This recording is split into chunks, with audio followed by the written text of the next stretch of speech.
Welcome back to Cup of Joe with Joe. I think everybody knows where I am with this guy here. We're at the Love of Grub, 606 Van Houten Avenue in Clifton. Let's go in and let's have some coffee. And we're talking to Tracy today, the owner.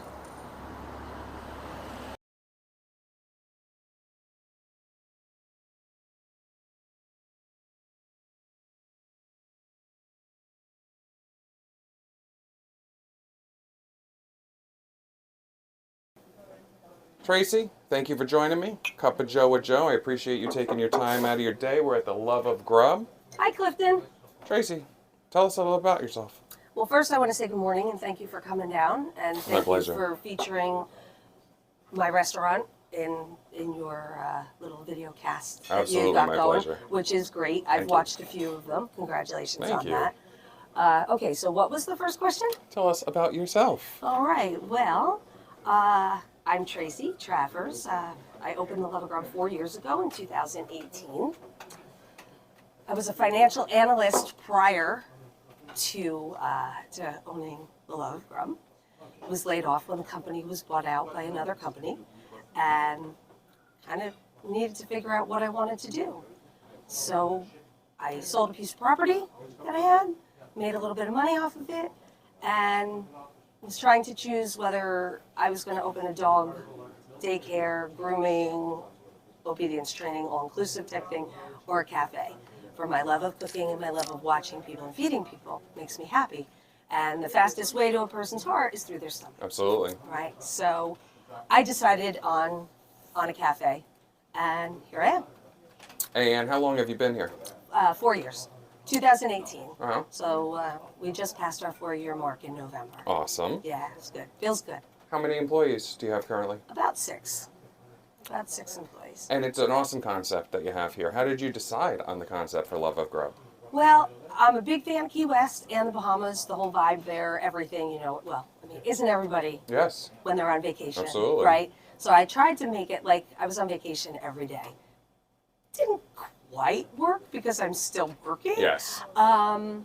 But there's a restaurant in Key West called Blue Heaven that is my absolute favorite place on earth because there's just so much stuff to look at and there's always something new going on. So if you have a little bit of attention deficit disorder, you kind of stay calm because there's always something new. That's so awesome. I kind of modeled it after that. Oh, very cool. And it is their pancake recipe that I use here in the store. All right, so I know what I'm getting That next the owner time. gave me. Good to know. So yeah. Busiest day in the restaurant? Sunday, hands down. And Sunday, hands down, brunch. We are BYOB, so we have a lot of people. They Nice. bring in their champagne. We give them a beautiful ice bucket Absolutely. and carafes of orange juice, and they just have a little party here. Yeah. So. You deal with people all the time. What's your philosophy with your customer service? Well, basically, if a customer leaves here and they are not full and smiling, I have not done my job. Because that's what it's all about. That's why I got into this business, to make people happy. So. Any signature dishes? My personal favorite is shrimp and cheesy grits. My personal favorite. I learned how to make that in the Bahamas. We are known, I guess, for our like southern kind of comfort food because we have chicken and waffles and biscuits and gravy. Our biscuits are homemade. Our sausage is homemade. The gravy is homemade. So yeah, those kind of southern like fritters, apple fritters and corn fritters, those seem to be like the signature stuff I put out there because I want to be known for like comfort food. Absolutely. So yeah, and our wings are awesome too. Oh, they say that's good to know because I'm Yeah. a wing fanatic. Oh well, we have a Super Bowl special running, so if you're interested, let me know. That's good to know. Today's Thank the last you. day to order. Oh, see, now I have to order before I leave. All right.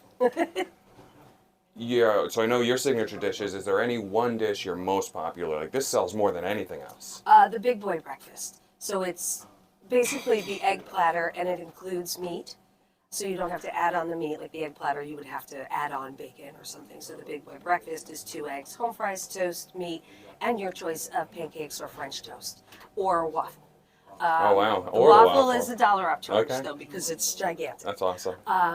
That is our best selling dish, and I think a lot of people like it because they get a good variety of stuff. So that's the best seller. A lot of restaurants in the Clifton area. How do you differentiate yourselves from really all the other restaurants besides the concept, which is awesome? Well, everything's homemade. Two things come out of a box, ready to cook: sweet potato fries and onion rings. They're just far too labor intensive for me to do fresh.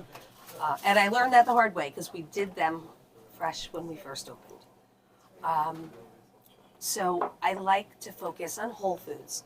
I try not to serve anything processed. I try to get as many GMO-free products or non-GMO products to use in my recipes. But basically our focus is on whole food. You know, we use whole food.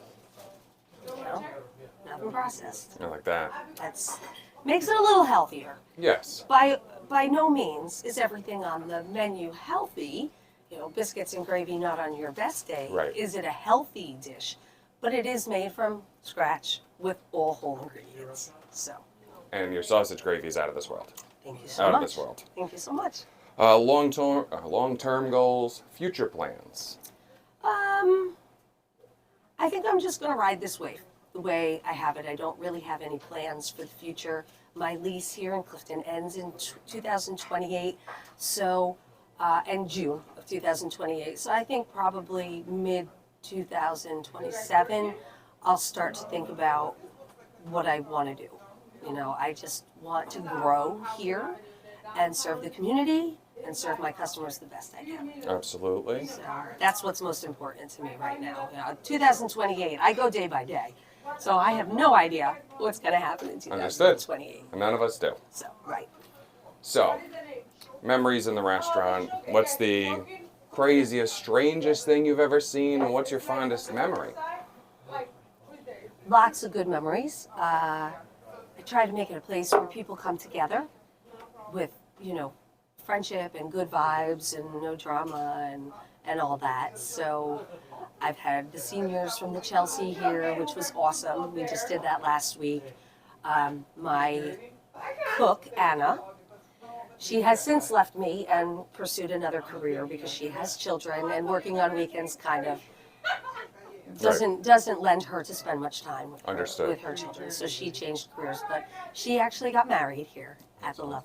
That is great. Which was a really fun night. Oh yeah, and special. You know, like every time I look at the place they stood when they got married, I think about it. You know, so that's really nice. A strange story is one time a crow flew in here, and I had to catch it with my sweatshirt. And it was quite interesting because it was flying around, and I was afraid it was going to poop in the coffee. Yes, understood. You know? So yeah, that was definitely an interesting moment. And when I actually got it back outside, it didn't fly away. It stood there on the sidewalk and looked at me, like thanking me or saying, "Hey, I'm hungry. I want something to eat. Let me back in." I don't quite know. But that was a very strange moment, and most of the employees were very freaked out that there was a giant bird in the store. So, yeah. Understood. From present day to the day you open, what kind of changes have you seen in the area of Van Houten Avenue? I was hoping to be, when I opened, you know, I grew up around here. And I grew up in Allwood section. But Allwood section is pretty close to the Athenia section. So, you know, Shoe Leather Express got me down this way quite often. When I was a kid, Van Houten Ave, all the stores were filled, it was bustling, and I was hoping when I opened here to kind of hopefully be part of a revival of Van Houten Avenue. And since I've been here in the past 4 years, I see that some of the empty stores are now becoming filled. There's a few new restaurants, there's, you know, a few new smoke shops, and it looks like it's starting to happen, and I would love nothing more than to see this be like a shopping and restaurant focus area similar to places in Montclair and things like that. I think it would be great for this section of Clifton and Clifton as a whole. You know. Agreed.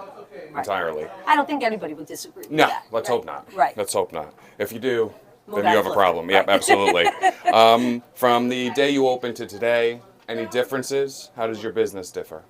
Well, I'm much busier because now I'm known. Yes. I've learned a lot about the restaurant business. I didn't know anything coming in. I was going to open a restaurant to make people happy with food, and how hard could that be? It's very hard. It's a very demanding industry, but I learned a lot. I learned a lot, and I'm definitely more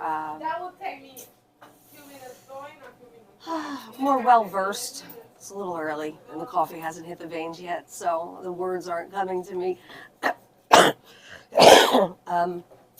But I definitely know a lot more, so I'm much more efficient, you know, and I love it. Yes, Love people, you could tell. Love people coming in and enjoying the food. So. And the last question I have, everybody's watching, if you had advice for someone that's looking to either start a business or a restaurant of their own, what would that be? Well, my first thought is don't do it. Pertaining specifically to the restaurant, right? Because again, I was in corporate finance. How hard could it be to run a restaurant? I learned a lot. It's very, very hard. It's hard on your body. It's demanding. It's a lot of hours. So advice that I would give to somebody who wanted to open up their own business. Think about it. Research it. Don't just jump in like I did. I wouldn't change it for the world now that I've done it because I've met so many great people. But I would think that opening your own business of any sort, it's a big demand on your time. And people should consider that because everything falls on you. You know, you think the cat in the hat is tall? Be a business owner. And you have to be ready to not make any money. You know, sometimes people think they're going to jump into a business and all of a sudden they're just going to have money coming in hand over fist, which is not the case, at least for me. You know, I was always more geared to taking care of my employees first and me last. Thank God that's changed. Right. So now I am actually able to pay myself. Awesome. So that's a great thing. My employees are all happy. I try to keep it a happy place. You can tell. And if you open a business, try to make it a happy place. Yes.